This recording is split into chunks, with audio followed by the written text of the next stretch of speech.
Hello chaps, Troy here in Berlin. You can see the Brandenburg Gate behind me. That looks like a sort of little crown on my head, doesn't it?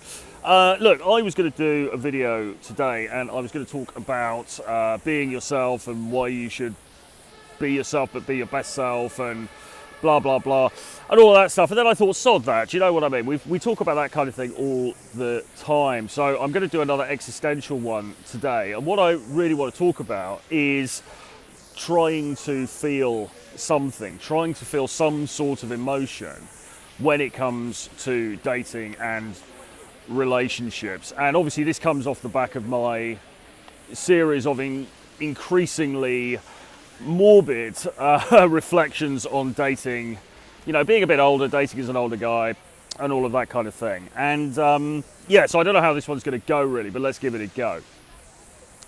What I've recognised recently in relation to myself and my own dating life is that I'm just less bothered about it than I used to be. And I think I've made that clear in some of the recent videos. So if you haven't seen them, have a look back and you'll see what I'm talking about. There's a video about losing interest in sex. There's a video about getting bored with dating. There's you know, a variety of videos on these topics. So the bottom line is, I'm just like less bothered about it really. But that leaves a big void, doesn't it? That leaves you a big void, because if you imagine, and maybe you don't have to imagine, maybe you've experienced this yourself. If you're somebody who has really devoted your whole life, in a manner of speaking, to dating, and you've prioritized dating and relationships of various kinds ahead of almost everything else, and then suddenly, or not suddenly, but over a period of time, you find that actually now you're no longer really as invested in all of that as you once were, then what do you do then? And this really, I think, is the question that I touched on before when I've talked about some of the old school, more prominent sort of dating coach people who've either become Christian, turned to God, or they've basically suffered mentally and something's happened. You know, there's been some kind of bad outcome. And I was talking before on this channel about how I don't believe that you actually need to go down either of those routes. I think there is a third way. I think there's a better way, which basically comes down to being an itinerant bachelor and having a good time while we're still on this this wonderful planet of ours and just enjoying life to the full. I think that really is the way forward for me. But yeah, with the dating stuff though, if you're just less bothered, if you're just less invested in all of that, it kind of leaves a bit of a hole, because then you start to think, well, okay, so what am I invested in? What do I care about? And the answer for many of us, I think, particularly if you're somebody from the degenerate West, in inverted commas, of course, who is not religious, then there isn't really a lot to believe in, is there? There isn't really a lot to hang your hat on or to grasp hold of to give your life significance, okay? And if relationships have taken the part of that for the most of your existence, and you remove that, you remove relationships, or at least you remove the importance of relationships, then where are you then? Well, you're nowhere. You're walking down a street in a Western European city, holding a selfie stick and talking about existential nonsense. That's where you end up. So I think what I've done recently, and I say recently, I'm talking about over the last sort of year or so, a bit longer, is that when I have met people, when I have met women, and I have connected with them, and I have, you know, enjoyed their company, we've got on, we've had a good time together, I think what I've been prone to do is to almost build those relationships or those nascent relationships up in my mind into something that they probably weren't, and probably weren't intended to be. And the reason for that is not some sort of what you might call one-itis. You know, it's not some kind of craving to find somebody or anything like that. Because actually, for me, what is the end game at the moment? The end game is not really to have a girlfriend, because what my experience has shown me is that actually I find that too constraining for the most part. It just doesn't really fit with my lifestyle or what I want to do. So if I'm not really looking for that, then what am I looking for? I'm looking for sort of casual companionship, momentary companionship. But I am essentially a romantic at heart, as I think a lot of men are. And so, I meet people and I have this sort of connection with them. And then I try to sort of make it seem to myself to be more than it is, like, oh, she was so this, she was so that. And really sort of building the whole thing up, bigging the whole thing up in my head. And I think the reason that I'm doing that, as I say, not really one-itis or anything, I think the reason I'm actually doing that is just simply because I want to feel something. I want to feel some kind of emotion, some kind of significance. I think it's really a grasping for significance. I think we're going to have to try and cross the road here now. A grasping for significance that perhaps now no longer seems to exist in my life,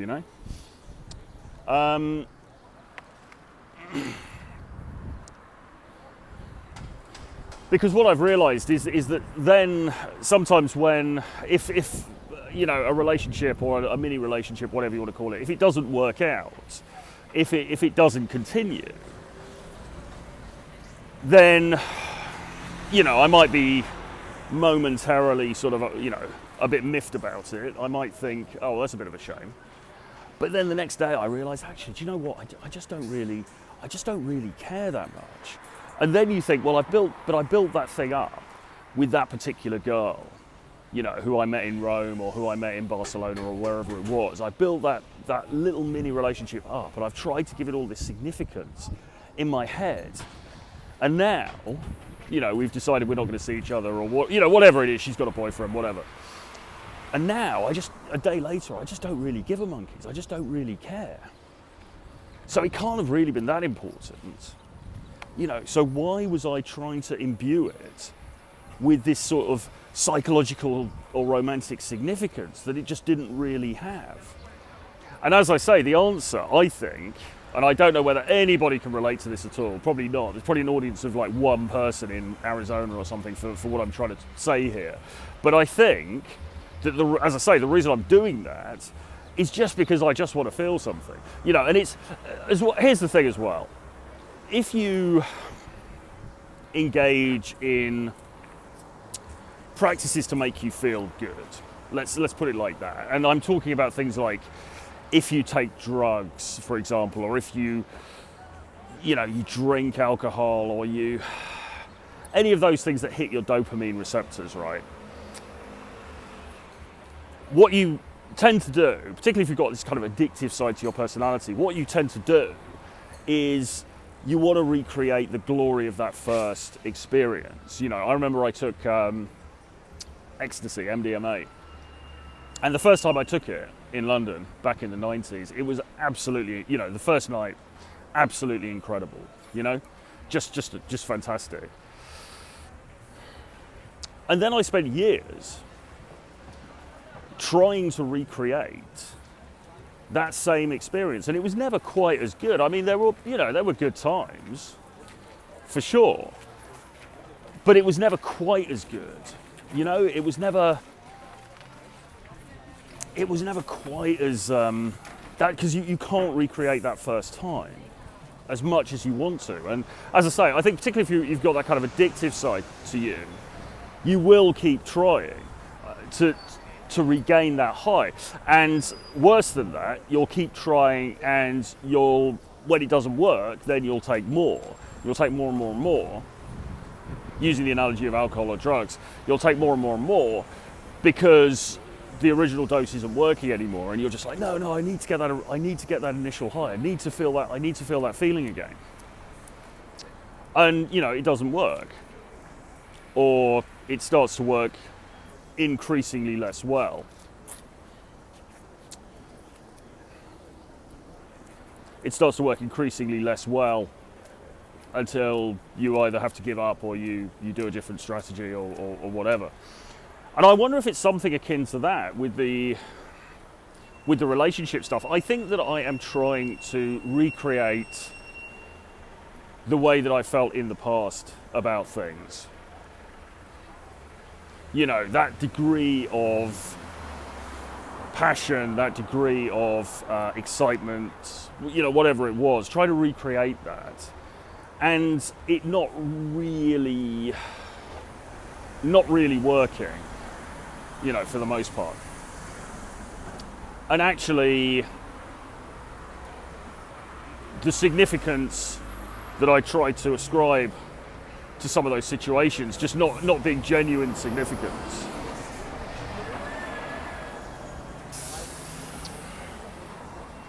So I don't really know where that leaves me, or where that leaves the whole project of relationships for me, really.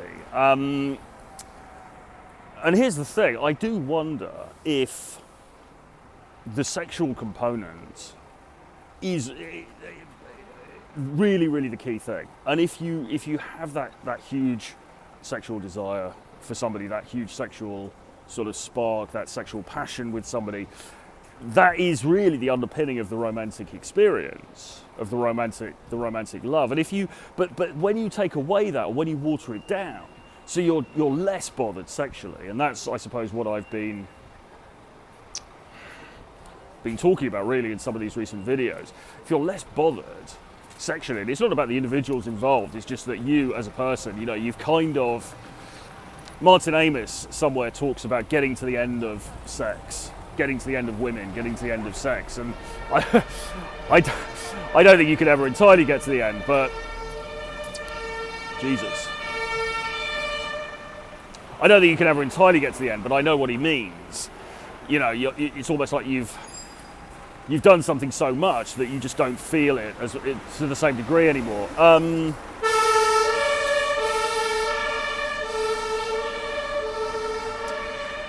It's that fire engine. Without that, if that spark is absent, I just don't think that you feel the same degree of importance for the relationships that you get into. And here's the thing, I don't know, and maybe some of the older viewers can advise me on this, I don't know if it ever comes back. I don't think it does, actually. I don't think it does. I think you hit a certain age, and I think that you're kind of done. I don't mean done as in the sense of some music playing down here. I think I'll turn around, actually. You're kind of done. I don't mean you're done in the sense of, okay, right, I'm going to give up and I'm going to go and become a monk or something. But I think that you can sort of come to the end. What's that line? We put aside childish things. At a certain point in your life, you come to put aside childish things. You're no longer, a young man. You no longer have those same feelings that you used to have. You no longer have those same experiences, and you can't have those experiences by definition, because you can never experience a first time again of anything. You just can't. So I think it's a transitional point. For me, I think it's a transitional point, and it's one that actually, in many ways, I welcome, because it's very hard when the monkey's on your back, you know, when you are beset with constant craving for something, you know, for this or for that. Life is hard work, and it's somewhat easier to come to the other side of that and to sort of just, you know, just not have to worry about it so much. But then at the same time, if you remove the feeling from your life, if you remove the passion from your life, then what is left really? Then what is left? And I think this need, this desire to recreate that spark, even when it's not really merited sometimes, I think is an interesting impulse, and it's one that I'm going to have to keep an eye on, I suppose, because it's probably not really productive for me or for anybody else involved. So yeah, there you go. Anyway, quite a reflective one. I'm not sure what the conclusion to this one is really.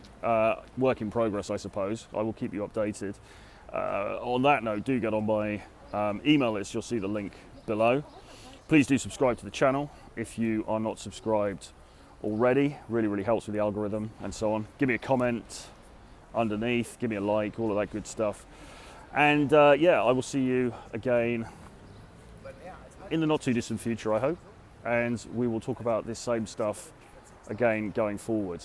And let me know as well if there's anything in particular you want me to discuss in the next video. Okay, bye-bye.